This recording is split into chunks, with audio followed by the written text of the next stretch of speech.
Halo teman-teman, jumpa lagi bersama saya di Engineer Ketok.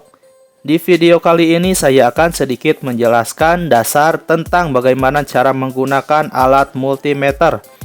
Alat ini sangat penting untuk dipahami, apalagi bagi pemula yang ingin belajar menggunakannya. Karena apabila asal pakai dan tidak tahu fungsi dari alat ini bisa berakibat fatal, bahkan bisa merusak alat ini sendiri. Oke teman-teman, simak terus di video selanjutnya. Semoga video ini bermanfaat. Bantu tekan like dan subscribe. Sebelum saya menjelaskan cara menggunakannya, multimeter yang saya pakai ini jenisnya multimeter digital dengan kode DT830B. Selain multimeter digital, ada juga yang disebut dengan multimeter analog, seperti yang ada di gambar samping ini.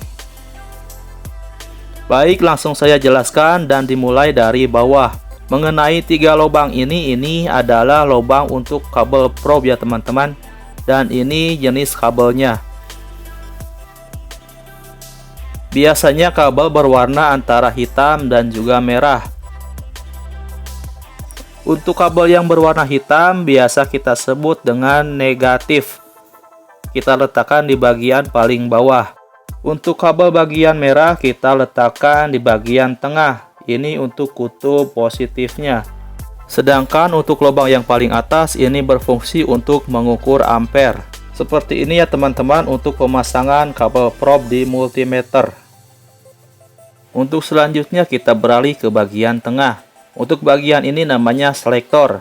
Fungsinya untuk memilih angka atau tanda yang ada di multimeter. Penting untuk diingat, untuk selektor ini tidak boleh salah dalam memilih angka atau tanda ya teman-teman. Apalagi pada saat kita akan melakukan pengukuran pada listrik AC atau PLN. Itu bisa membuat multimeter yang kita gunakan menjadi rusak. Misalkan kita akan mengukur volt AC di rumah. Kita tahu jika listrik PLN di rumah sekitar 220 volt. Maka kita harus meletakkan selektor ini ke 750 volt. Dan jangan sampai meletakkan selektor ini ke 200 volt ya teman-teman, karena jelas ini kurang. Dan untuk bagian paling atas ini adalah layar ya teman-teman. Kita bisa melihat hasil pengukuran kita pada layar ini.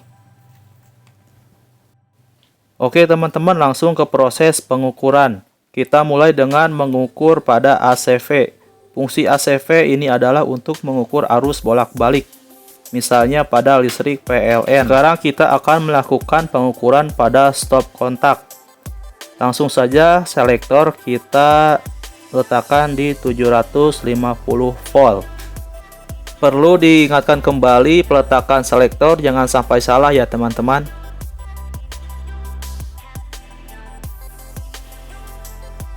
Oke teman-teman, benar saja ternyata tegangan yang ada di rumah saya sekitar 220 volt. Ini cara pengukuran tegangan listrik PLN yang ada di rumah. Selanjutnya kita akan mengukur pada bagian DCV. Fungsi dari DCV ini adalah untuk mengukur arus satu arah ya teman-teman. Misalnya kita akan mengukur pada adaptor cas seperti ini. Dan biasanya tertera sebesar 5 volt untuk tegangan casan seperti ini. Untuk selanjutnya saya akan mengukur tegangan pada batu baterai. Biasanya batu baterai seperti ini tegangannya sebesar 1,5 volt. Untuk selanjutnya saya akan mengukur tegangan pada aki motor saya. Biasanya aki motor seperti ini bertegangan 12 volt ya teman-teman. Oke teman-teman, saya akan melakukan pengukuran. Saya akan mengukur terlebih dahulu untuk cas HP seperti ini. Biasanya memiliki tegangan 5 volt. Dan saya sekarang akan mengukurnya dengan menggunakan multimeter. Kita langsung selektor ke 20 volt. Karena casan seperti ini memiliki tegangan 5 volt, maka selektor harus di 20 volt ya teman-teman. Perlu kalian tahu, ini kabel casan seperti ini tidak akan nyetrum ya teman-teman, karena ini arusnya arus DC. Dan benar saja, casan ini memiliki tegangan sebesar kurang lebih 5 volt ya teman-teman. Nah, itu 5,21, berarti casan ini masih bagus dan layak untuk dipakai. Untuk barang selanjutnya, saya akan mengukur tegangan pada batu baterai seperti ini. Biasanya memiliki tegangan 1,5 volt. Dan untuk positif negatifnya ada di bagian sini ya teman-teman. Langsung saja kita cek menggunakan multimeter. Untuk probe warna merah kita letakkan pada positif dan probe warna hitam di negatif.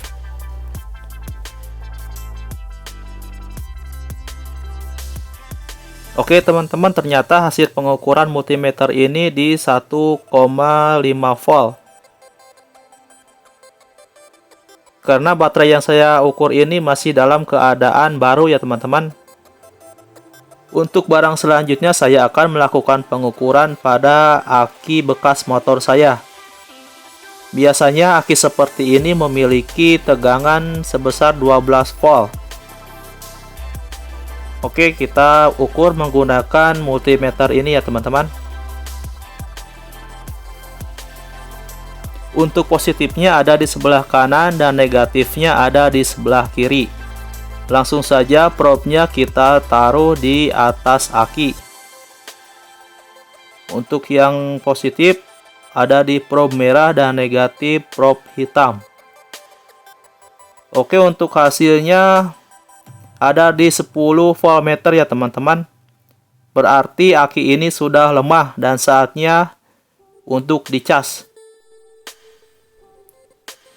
Oke, untuk selanjutnya saya akan melakukan pengukuran pada bagian ini. Ini biasanya saya untuk mengukur ukuran ohm ya teman-teman. Di sini saya sudah siapkan sebuah resistor yang saya tidak tahu ukuran resistor ini berapa ohm.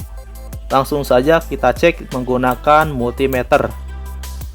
Kita pindahkan terlebih dahulu untuk selektornya.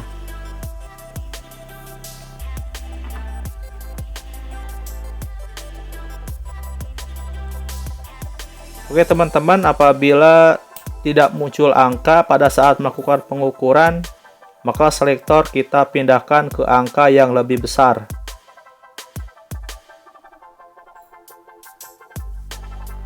Oke, untuk resistor ini berarti ada di sekitar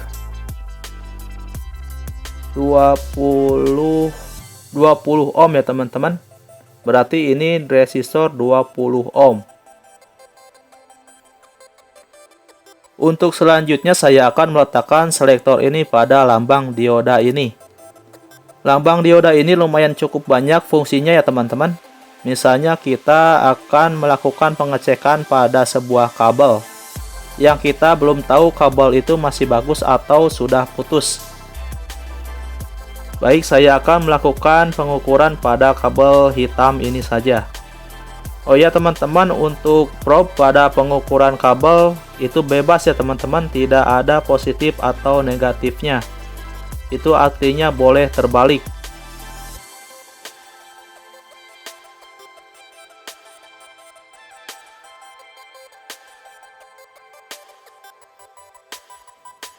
Oke, untuk hasil pengecekan pada kabel ini ternyata kabel ini masih bagus ya teman-teman, karena ada angka yang keluar pada saat pengukuran. Untuk pengukuran yang kedua saya akan melakukan pengukuran pada lampu LED seperti ini. Ini lampu LED kecil ya teman-teman, hanya kurang lebih 1 watt. Apabila menyala pada saat kita melakukan pengukuran, maka lampu LED ini masih bagus. Dan ada lempengan positif negatifnya ya teman-teman, tidak boleh terbalik. Karena jika terbalik, lampu ini tidak akan menyala. Nah, seperti itu ya teman-teman, lampu LED-nya menyala. Berarti lampu LED ini masih bisa dipakai dan masih bagus. Dan untuk bagian ini yaitu bagian DCA. Biasanya digunakan untuk mengukur arus atau ampere ya teman-teman. Dan lebih akurat lagi apabila kita menggunakan tang ampere, bukan multimeter seperti ini. Oke teman-teman, saya rasa cukup sekian mengenai cara menggunakan multimeter. Yang saya jelaskan hanya dasar-dasarnya saja yang biasa digunakan pada saat pengukuran. Atau jika ada pertanyaan yang kurang jelas, silahkan tulis di kolom komentar. Semoga videonya bermanfaat dan terus nantikan video dari saya, Engineer Ketok. Terima kasih sudah menonton, jangan lupa like dan subscribe.